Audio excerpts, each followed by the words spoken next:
ಉಡುಪಿ ಜಿಲ್ಲೆಯಾದ್ಯಂತ ಮಳೆಯ ಆರ್ಭಟ ಜೋರಾಗಿದೆ. ನಿರಂತರವಾಗಿ ಸುರಿಯುತ್ತಿರುವ ಭಾರೀ ಮಳೆಯಿಂದ ರಸ್ತೆಗಳು ಜಲಾವೃತವಾಗಿದ್ದು ಹಳ್ಳ ಕೊಳ್ಳಗಳು ತುಂಬಿ ಹರಿತಾ ಇವೆ.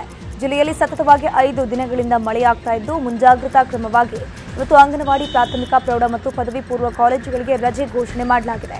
ವಿದ್ಯಾರ್ಥಿಗಳ ಹಿತದೃಷ್ಟಿಯಿಂದ ಇವತ್ತು ರಜೆ ಘೋಷಿಸಿ ಜಿಲ್ಲಾಧಿಕಾರಿ ಡಾಕ್ಟರ್ ವಿದ್ಯಾಕುಮಾರಿ ಆದೇಶವನ್ನು ಹೊರಡಿಸಿದ್ದು, ಇನ್ನು ಮಂಗಳೂರಿನಲ್ಲೂ ಭಾರೀ ಮಳೆಯಾಗ್ತಿದ್ದು ಇವತ್ತು ಜಿಲ್ಲೆಯ ಎಲ್ಲಾ ಶಾಲಾ ಕಾಲೇಜುಗಳಿಗೆ ರಜೆ ಘೋಷಿಸಲಾಗಿದೆ. ದಕ್ಷಿಣ ಕನ್ನಡ ಜಿಲ್ಲಾಧಿಕಾರಿ ಮುಲ್ಲೈ ಮುಗಿಲನ್ ರಜೆ ಘೋಷಿಸಿ ಆದೇಶಿಸಿದ್ದಾರೆ. ಉತ್ತರ ಕನ್ನಡ ಜಿಲ್ಲೆಯಲ್ಲೂ ವ್ಯಾಪಕ ಮಳೆಯಾಗ್ತಾ ಇದೆ. ಕುಮಟಾ ಮತ್ತು ಹೊನ್ನಾವರ ತಾಲೂಕಿನ ಶಾಲಾ ಕಾಲೇಜುಗಳಿಗೆ ಇವತ್ತು ರಜೆ ಘೋಷಣೆ ಮಾಡಲಾಗಿದೆ. ಎಡೆಬಿಡದೆ ಸುರಿಯುತ್ತಿರುವಂತಹ ಮಳೆಯಿಂದ ಹಲವೆಡೆ ಗುಡ್ಡ ಕುಸಿಯುವಂತ ಆತಂಕ ಇದೆ.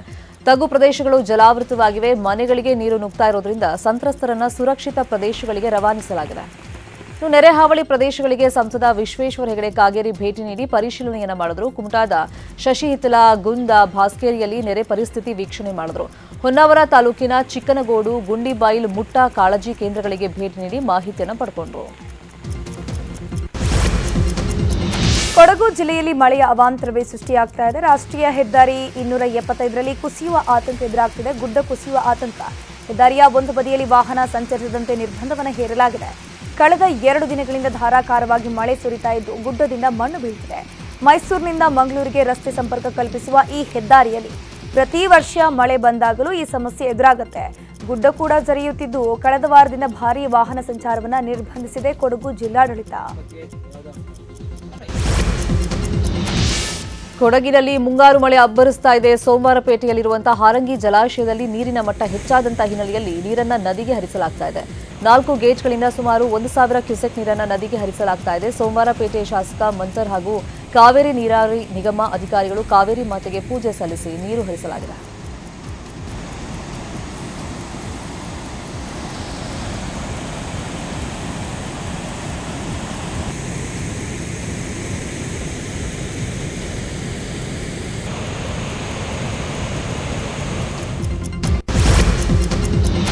ಮಹಾರಾಷ್ಟ್ರದಲ್ಲಿ ಮಳೆ ಆರ್ಭಟಿಸ್ತಾ ಇದೆ. ಕೇವಲ 6 ಗಂಟೆಯಲ್ಲಿ ಸುಮಾರು 30 ಸೆಂಟಿಮೀಟರ್ನಷ್ಟು ಮಳೆಯಾಗಿದೆ. ಭಾರೀ ಮಳೆಗೆ ಮುಂಬೈ ನಗರ ಅಕ್ಷರಶಃ ತತ್ತರಿಸಿ ಹೋಗ್ತಾ ಇದೆ. ಎಲ್ಲಾ ರಸ್ತೆಗಳಲ್ಲಿ ಮೊಣಕಾಲುದ್ದ ನೀರು ನಿಂತಿದ್ದು ವಾಹನ ಸವಾರರು ಪರದಾಟವನ್ನು ನಡೆಸಿದ್ರು. ಪಾದಾಚಾರಿಗಳು ನಿಂತ ನೀರಿನಲ್ಲೇ ಓಡಾಡುವಂತಾಯಿತು. ಮುಂಬೈನ ಚುನಾಭಟ್ಟಿ ಏರಿಯಾ ಸಂಪೂರ್ಣವಾಗಿ ನೀರುಮಯವಾಗಿದೆ. ಭಾರೀ ಮಳೆಗೆ ರೈಲ್ವೆ ಟ್ರ್ಯಾಕ್ ಮೇಲೂ ನೀರು ನಿಂತಿದ್ದು ಅದರಲ್ಲೇ ಕೆಲ ರೈಲುಗಳು ಸಂಚರಿಸಿವೆ. ಭಾರೀ ಮಳೆ ಹಿನ್ನೆಲೆ ಹಲವು ಜಿಲ್ಲೆಯ ಶಾಲಾ ಕಾಲೇಜುಗಳಿಗೆ ರಜೆ ಘೋಷಿಸಲಾಗಿದೆ.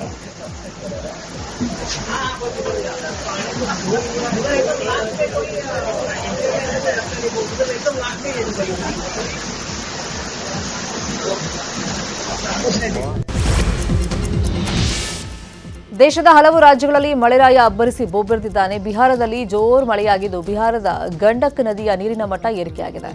ನದಿ ನೀರಿನ ಮಟ್ಟ ಹೆಚ್ಚಾಗಿದ್ದರಿಂದ ನೀರಲ್ಲೇ ಸುತ್ತಮುತ್ತಲಿನ ಗ್ರಾಮಗಳಿಗೆ ನುಗ್ಗಿಬಿಟ್ಟಿದೆ. ಊರಿಗೂರೇ ಜಲಾವೃತ ಆಗಿದೆ. ಇದರಿಂದ ಜನ ಓಡಾಡಲು ಪರದಾಡಿದ್ದಾರೆ.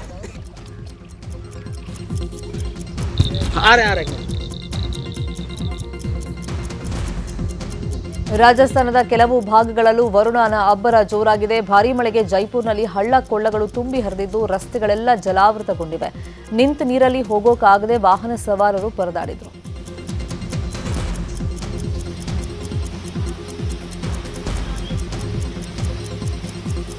ಇನ್ನು ಉತ್ತರಾಖಂಡ್ನ ಉದಯ್ ಸಿಂಗ್ ನಗರದಲ್ಲಿ ಭಾರೀ ಮಳೆಯಾಗಿದೆ.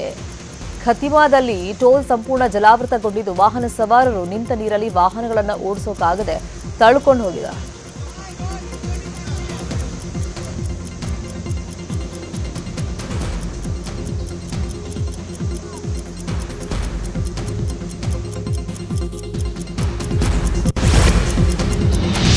ಮಲೆನಾಡು ಹಾಗೂ ಕರಾವಳಿ ಭಾಗದಲ್ಲಿ ಭಾರೀ ಮಳೆ ಸುರಿತಾ ಇದೆ. ಆದರೆ ಯಾದಗಿರಿ ಜಿಲ್ಲೆಯಾದ್ಯಂತ ಕಳೆದ 1 ತಿಂಗಳಿನಿಂದ ವರುಣನ ಸುಳಿವೇ ಇಲ್ಲ.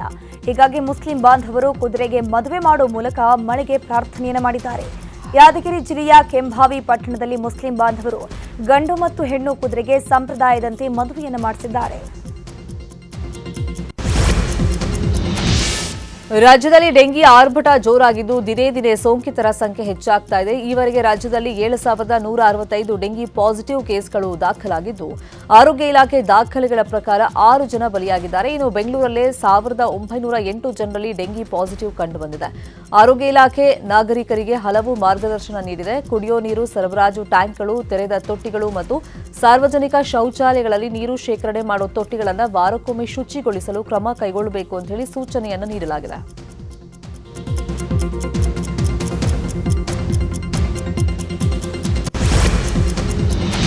ರಾಜ್ಯದಲ್ಲಿ ದಿನೇ ದಿನೇ ಡೆಂಗ್ಯೂ ಪ್ರಕರಣಗಳು ಹೆಚ್ಚಳವಾಗುತ್ತಿರುವುದಕ್ಕೆ ಎಚ್ಚೆತ್ತುಕೊಂಡಿರುವಂತಹ ಕಲಬುರಗಿ ದಕ್ಷಿಣ ಕ್ಷೇತ್ರದ ಶಾಸಕ ಅಲ್ಲಮ್ಮ ಪ್ರಭು ಪಾಟೀಲ್ ಮಹಾನಗರ ಪಾಲಿಕೆ ಅಧಿಕಾರಿಗಳ ಜೊತೆ ಸಭೆಯನ್ನು ಮಾಡಿದ್ರು. ನಗರದ ಟೌನ್ ಹಾಲ್ನಲ್ಲಿ ನಡೆದ ಸಭೆಯಲ್ಲಿ ನಗರದಲ್ಲಿ ಡೆಂಗಿ ನಿಯಂತ್ರಣಕ್ಕೆ ಕೈಗೊಳ್ಳಲಾಗುತ್ತಿರುವ ಕ್ರಮಗಳ ಬಗ್ಗೆ ಮಾಹಿತಿಯನ್ನು ಪಡೆದರು. ದಕ್ಷಿಣ ಕ್ಷೇತ್ರಗಳ ವಾರ್ಡ್ಗಳಲ್ಲಿ ಸ್ವಚ್ಛತೆ ಕಾಪಾಡುವಲ್ಲಿ ಪೌರ ಕಾರ್ಮಿಕರು ನಿರ್ಲಕ್ಷ್ಯ ವಹಿಸುತ್ತಿರೋ ದೂರುಗಳು ಬಂದ ಹಿನ್ನೆಲೆಯಲ್ಲಿ ಸಭೆಯಲ್ಲಿ ಅಧಿಕಾರಿಗಳನ್ನು ಶಾಸಕರು ತರಾಟೆಗೆ ತೆಗೆದುಕೊಂಡರು. ಇನ್ನು ಡೆಂಗಿ ಹರಡಿದ ಬಳಿಕ ಕ್ರಮ ತೆಗೆದುಕೊಳ್ಳುವ ಬದಲು ರೋಗ ಹರಡದಂತೆ ಮುಂಜಾಗ್ರತಾ ಕ್ರಮಗಳನ್ನು ಕೈಗೊಳ್ಳಬೇಕು ಅಂತ ಅಧಿಕಾರಿಗಳಿಗೆ ಶಾಸಕ ಅಲ್ಲಮ್ಮ ಪ್ರಭು ಪಾಟೀಲ್ ಸೂಚನೆಯನ್ನು ಕೊಟ್ಟರು.